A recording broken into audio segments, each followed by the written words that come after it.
పాలనా సౌలభ్యం కోసం, అలాగే వికేంద్రీకరణ కోసం, అభివృద్ధి వికేంద్రీకరణ కోసం, పరిపాలనా వికేంద్రీకరణ కాదు.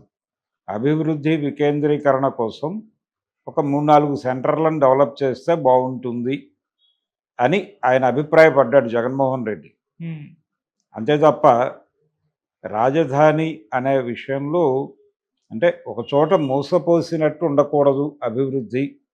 హైదరాబాద్ విషయంలో జరిగింది ఇదే అని చంద్రబాబు నాయుడు గారు కూడా మాట్లాడాడు. ఇది 2014లో ఆయన ముఖ్యమంత్రి కావడానికంటే ముందు హైదరాబాదులోనే అభివృద్ధి అంతా మనం కుప్పపోసి తప్పు చేశాం అని వారే మాట్లాడారు. హ్మ్. వారే మళ్ళీ అమరావతి అనే పేరుతో అభివృద్ధి అంతా అక్కడ మోసపోయటానికి ఒక ప్రయత్నం చేశాడు. అంటే హైదరాబాదు రాజధానిగా ఉన్న ఉమ్మడి రాష్ట్ర ఆంధ్రప్రదేశ్లో పరిస్థితి ఏమిటి? శ్రీకాకుళంలో మారుమూల ప్రాంతంలో ఏదన్నా ఊళ్ళో ఒక పిల్లవాడు ఎవరైనా డిగ్రీ కంప్లీట్ అయితే ఆ తండ్రి ఆ కుర్రాడి చేతిలో ఒక 10,000, 5,000, 2,000 పెట్టి హైదరాబాద్ బస్సు ఎక్కించి అక్కడికి వెళ్ళి ఏదో రకంగా బతకరా బాబు, బతుకు ఓపెన్ చేసుకో అని పంపించటం ఒక ఆచారంగా మారిపోయింది. అలా మార్చేశారు మీరు. ఆ మార్చేయటం అనేది ఎందుకు జరిగిందంటే అభివృద్ధి అంతా ఇక్కడ కుప్పపోయటం వల్ల.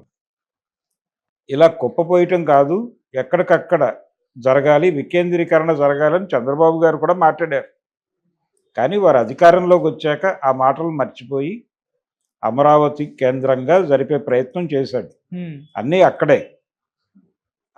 అక్కడే అనే పద్ధతిలో ఆయన నిర్ణయాలు, పనులు జరిగినాయి. దాని మీద ఆయన పాత మాటల్ని మళ్ళీ ఆచరణలోకి తీసుకొచ్చే ప్రయత్నం జగన్మోహన్ రెడ్డి చేశాడు. దాన్ని సీరియస్గా క్రిటిసైజ్ చేయాల్సిన అవసరమేం లేదు. ఆ ప్రయాణం ప్రాపర్గా ఉందా లేదా అనే దాని మీద క్రిటిసైజ్ చేయొచ్చు. జగన్మోహన్ రెడ్డి వ్యవహార శైలి అంటే ఒకటి స్పష్టం. దాన్ని ఆయన ఒక ఎస్కేపింగ్ ప్రోగ్రాంలో భాగంగా తీసుకొని ఉండొచ్చు. అంటే ఆయన ప్రజలకి సంక్షేమ పథకాలు అందించటము అనేది ప్రధాన ఎజెండాగా పెట్టుకుని ఇతర ఖర్చులన్నీ తగ్గించుకునే కార్యక్రమం చేపట్టాడు. హ్మ్. ఆ ఇతర ఖర్చుల తగ్గింపులో భాగంగా రాజధాని కోసం పెట్టే కేటాయింపులు అక్కడ పెట్టకుండా ఉండడానికి అసలు రాజధాని కాదు అంటే సరిపోతుంది. తద్వారా ఆ నిధులు కూడా ఇటువైపు మళ్లించవచ్చు అనే ప్రోగ్రాం ఏదో ఆయన బ్రెయిన్లో ఒక డిజైన్ ఉంది. ఆ డిజైన్ మేరకు ఆయన వ్యూహాత్మకంగా కూడా ఈ అభివృద్ధి వికేంద్రీకరణ అనేటువంటి నినాదాన్ని మేజర్గా మాట్లాడి ఉంటాడు. అది విషయం. హ్మ్. అయితే దాన్ని విపరీత ధోరణిలో ప్రొజెక్ట్ చేసి తెలుగు ఆంధ్రులకి ఒక రాజధాని కూడా లేకుండా చేస్తాడు అని అతని మీద విమర్శలు చేయటం ద్వారా మేమే రాజధాని పయనీర్స్ని అనేది ఎస్టాబ్లిష్ చేసుకునే ప్రయత్నం తెలుగుదేశం చేస్తోంది. ఈ 4 ఏళ్లలో వాళ్ళు సీరియస్గా అక్కడ డెవలప్మెంట్ చేసేస్తే ఇక అదే రాజధాని అని ప్రపంచం అంతా ఫిక్స్ అవుతుంది కదా. ఆ ప్రయత్నం ఇంకా మొదలవ్వలేదు అనే గొడవ ఒకటి ఉంది అక్కడ. హ్మ్. ఆ ప్రయత్నాలు ఏమీ జరగలేదు. ఇప్పుడు సంవత్సరం అవుతోంది. ఇక 4 ఏళ్లే మిగిలింది. ఈ సంవత్సరంలో చేయనిది 4 ఏళ్లలో ఏం చేస్తారు అనే గొడవ ఉంది. వాళ్ళకి అర్థం కాని విషయం ఏంటంటే జనాల్లో ఒక రకమైన చిరాకు మొదలైంది ఆల్రెడీ. ఆ చిరాకుని ఎలా ఫేస్ చేయాలని ఆలోచించుకోవటం మంచిది ఎర్లీగానే. తొందరగా మేలుకుంటే మంచిది. మేలుకోకపోతే పక్కకు పడేస్తారు జనాలు. హ్మ్.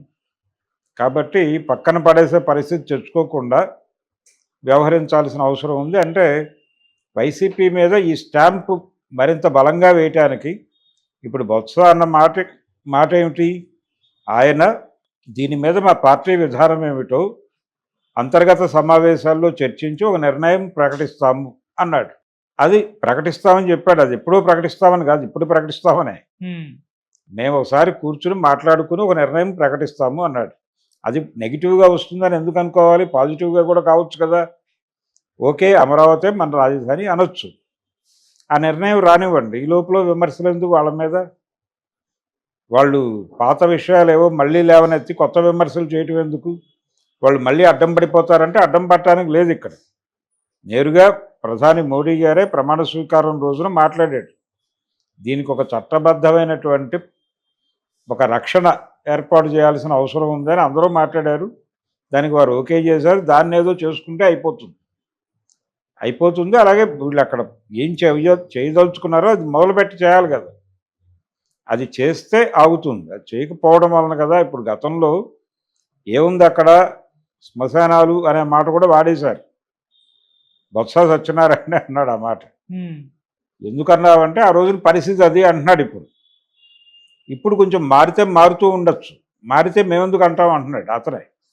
మరి మార్చి చూపించండి. మారిస్తే మేము అంగీకరిస్తాం అంటున్నారు వాళ్ళు. కాబట్టి మీరు ఏం చేస్తారో చేయండి అక్కడ. చేసిన తర్వాత అభిప్రాయాలు మారతాయేమో చూద్దాం. ఆయన అన్నది పార్టీ నిర్ణయం ఏమిటో ప్రకటిస్తామని. ప్రకటించనివ్వండి. దానిలో తేడా ఉంటే అప్పుడు విమర్శించండి.